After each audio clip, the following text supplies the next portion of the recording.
semuanya, apa kabar kalian? Saya berharap kalian tetap sehat ya, yang terutama. Dan yang pasti semangat senantiasa ya. Teman-teman, hari ini saya ingin membahas lagi tentang jadikan rasa sakit sebagai motivasi untuk kita bisa maju. Ya ilah, ini judulnya ya. Teman-teman semua, banyak orang yang terkadang ketika mendapat kekecewaan, mendapat rasa sakit, entah itu dari keluarga, entah itu dari pasangan, kadang kita menjadi down gitu ya, menjadi rendah diri, kadang bertanya-tanya kenapa saya begini, kenapa saya begitu, dan akhirnya kita tidak bisa berbuat apa-apa. Tapi hari ini saya ingin sharing, saya ingin berbagi ke kalian semua bahwa rasa sakit itu sebenarnya kalau kita bisa kelola dengan baik, itu akan menjadi motivasi yang besar buat kita untuk menjadi amunisi untuk kita bisa maju.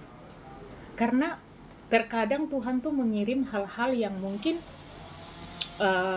kita merasakan, oh ini adalah mimpi kita, tetapi tiba-tiba yang kita merasa itu mimpi yang udah dikit lagi terwujud gitu, padahal bukan. Seperti dikacaukan begitu ya teman-teman semua. Tetapi itu adalah jalan Tuhan yang kita tidak tahu, ternyata itu bukan yang terindah buat kita gitu. Benar nggak sih? Dalam firman Tuhan, dalam Alkitab kita teman-teman semua, firman Tuhan berkata bahwa jalanmu bukanlah jalanku gitu. Jadi Tuhan tuh lebih tahu yang terbaik buat kita. Tapi terkadang kita tuh ngotot banget. Ini enggak Tuhan, ini yang saya inginkan. Dan akhirnya kekacauan terjadi, rasa sakit itu datang, dan akhirnya kita kecewa, kita desperate. Itu kan kayak enggak Tuhan, kenapa saya harus seperti ini? Dan ini yang banyak terjadi di dalam kehidupan kita, apalagi kepada wanita-wanita, tiba-tiba di ghosting, tiba-tiba ditinggalkan oleh suami, oleh pasangan. Ya mungkin Tuhan lihat, oh ini nggak bisa, dulu kamu pernah maksa gitu ya, dan akhirnya seperti ini gitu. Tapi kembali lagi teman-teman semua, bahwa apa yang kita rasa sakit hari ini, Tuhan sedang menyiapkan yang lebih baik gitu. Jadi buat teman-teman semua, ketika kalian lagi ada rasa sakit hati, lagi rasa kecewa, jadikan itu motivasi dan amunisi buat saya bisa bangkit. Tapi ngomong-ngomong, sebelum saya meneruskan video ini, kalian jangan salfok sama flag hitam saya ya. Saya ini belum selesai ini flag hitam, udah abaikan flagnya ya. Kita bahas tentang bagaimana agar kita nih bisa tetap strong, tetap kuat di tengah-tengah kekecewaan atau rasa sakit hati yang kita alami gitu teman-teman semua. Kenapa saya ini bisa berbagi ke kalian semua, buat teman-teman semua, bahwa saya pernah kok merasa diabaikan, merasa ditinggalkan. Tapi saya dikecewakan itu bukan berarti saya mewek-mewek. Nggak apa-apa nangis, nggak apa-apa rasa kecewa. Kayak kata Luna Maya kan di potongan-potongan TikTok, rasain sakit itu. Rasain gimana rasa kecewa itu sampai kamu bosan sendiri nangisnya gitu. Rasain nangis sejadi-jadinya, habis itu kamu nikmati gitu. Dan itu memang saya alami teman-teman semua. Saya alami, saya praktekkan itu ketika saya lagi teringat rasa sakit hati itu. Saya tidak mengabaikan, tapi Tuhan gitu, saya nangis. Tapi setelah itu udah, saya pikir yang lain, dan itu menjadi motivasi buat saya. Enggak, saya harus begini, saya harus menata lagi kembali untuk saya bisa maju. Apalagi perempuan single mother yang tidak ada pegangan, kayak nggak ada sandaran untuk kita berjuang. Kadang kita juga merasa kesepian, kita ingin berbagi gitu ya, buat rasa lelah kita gitu. Tapi tidak ada gitu untuk kita berbagi. Nggak apa-apa. ngobrol aja dalam diri, enggak, kamu pasti bisa, kamu bisa kok. Dan itu yang saya lakukan hari demi hari untuk bisa menguatkan hati saya, untuk bisa saya berjuang, saya fighting di dalam rasa sakit itu. Gimana cara menyembuhkan, cara untuk um, saya bisa tidak menyimpan gitu ya, rasa sakit itu. Dan ketika kalian merasa sakit dan tidak ada penyelesaian, maksudnya kayak nggak ada merasa kayak gini teman-teman semua, kayak saya merasa diabaikan, saya tidak berharga, saya ini tidak layak disayangi, saya tidak layak dicintai, teman-teman meninggalkan saya, pasangan meninggalkan saya. Enggak, tapi kembalikan ke diri saya ini berharga, saya layak dicintai, saya layak disayangi.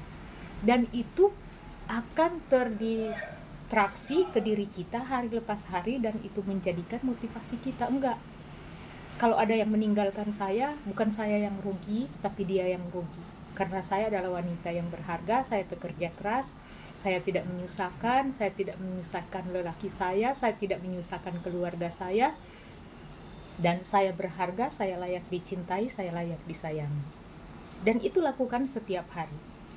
Jadi itu yang saya lakukan teman-teman semua, dan alhamdulillah, puji Tuhan, itu yang membuat luka-luka saya itu akhirnya bisa, bukan hilang, tetap ada, tapi saya berdamai dengan luka itu, begitu. Saya berdamai dengan luka itu, saya berjalan bersamanya, dan kita sering ngobrol dalam diri.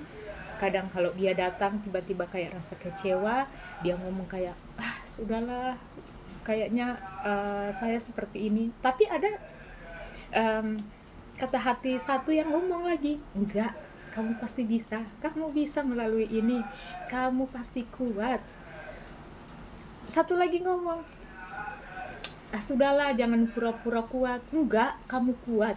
Pernah nggak ngerasain gitu teman-teman semua yang mungkin pas di ghosting, pas lagi ditinggalin pacar, ditinggalin suami gitu ya teman-teman semua. Dan itu saya rasakan teman-teman semua, dan akhirnya saya pikir, daripada saya hanya terpuruk, apa yang harus saya lakukan?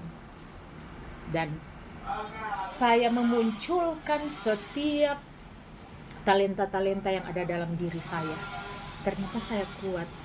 Kalau saya tidak kuat, saya tidak bisa menolong orang lain, begitu, yang mungkin lebih terpuruk dari saya, begitu. Dan hari lepas hari saya bisa menjalani itu semua dengan enjoy gitu ya. Bahkan sampai wajah ini terkadang mengintimidasi saya loh. Kayak, flek hitamnya banyak. Tapi setiap saya berkaca, saya bilang, pasti kamu akan hilang ya, yuk kita pakai krim apa lagi, please. Aku bilang di hati saya gitu, saya nggak menghakimi, jadi kayak berdamai gitu ya. Sebenarnya nggak mau buat video karena memang ini tebal banget, tapi saya bilang, enggak, kamu pasti hilang, kamu pasti hilang, kamu pasti hilang ya gitu. Jadi artinya, jadikan setiap rasa sakit itu sebagai motivasi kita untuk kita bisa maju ke depan, begitu. Jangan jadikan luka rasa sakit hati itu menjadi bayang-bayang kehancuran kita gitu. Oh, ini dunia masih panjang, yang penting kamu sehat, kamu bangun pagi, kamu bisa bernafas, itu adalah satu anugerah yang luar biasa gitu. Walaupun kamu tidak sakit hati, tapi kalau kamu nggak sehat gimana? Jadi jangan lupa dengan bersyukur, selalu bersyukur di setiap situasi apapun yang kita alami hari lepas hari. Jangan lupa bersyukur kalau setiap kita bangun pagi kita masih sehat, kita masih kuat ya teman-teman semua. So, buat kalian semua, jangan pernah menyerah dengan hidup ini selama kita masih bernafas, selama nafas masih dikandung badan ini. Tidak ada yang bisa merampas sukacita kita, kebahagiaan kita, dan yang bisa menolong kita adalah diri kita sendiri ya teman-teman semua. So, ubah mindset, jangan gantungkan kebahagiaan kita kepada orang lain. Karena orang lain, siapapun itu, bisa mengecewakan kita kapan saja. So, tetap menguatkan hati, tetap bilang ke diri bahwa saya layak dicintai, saya layak disayangi, saya ini berharga. Oke, teman-teman semua, mungkin video ini sampai di sini dulu ya. Nanti kita bahas lagi tentang hukum alam semesta yang kemarin-kemarin saya bahas, dan itu saya sudah mulai tuai sedikit demi sedikit, bukan sedikit demi sedikit, tapi banyak. Oke, teman-teman semua, tetap semangat, jangan menyerah. God bless, bye-bye.